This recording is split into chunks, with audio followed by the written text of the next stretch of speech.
and less government, then let's start with a higher level of personal morality, personal character, and personal decency, because that's where it happens. And when people ask, how has this been exhibited?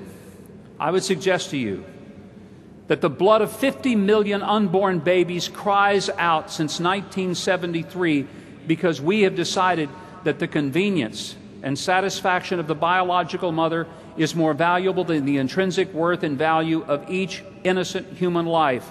If we do not speak up and speak out for the preservation and the protection of every human life, then God help us, because I cannot imagine that a God would somehow bless a nation that would do to 50 million unborn children what he brought judgment against the Babylonians for doing by the handful on the altars of Babylon centuries ago. It simply will not happen. How can we expect God to bless a nation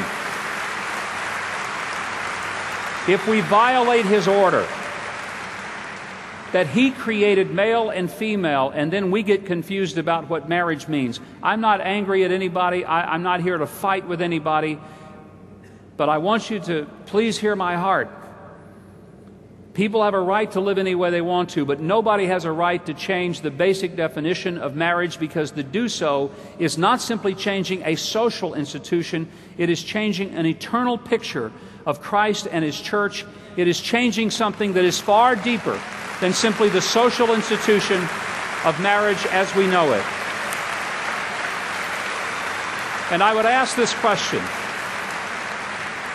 why on God's earth would we ever try to appease our enemies and abandon our friends? Why would it be more important for us to somehow have a tea party with Ahmadinejad than it would to stand with Israel at a time when they represent the only real source of freedom and liberty in the entire Middle East?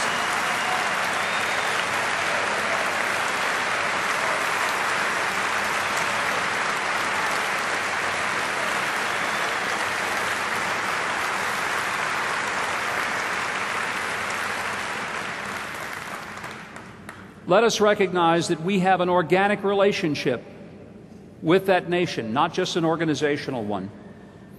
And when I say that, it's because they are a picture of what we believe, and that is that the ultimate purpose of a government is to instill independence and responsibility in the citizens, not to be a tyrant to them and to absolutely forbid them even so much as a vote.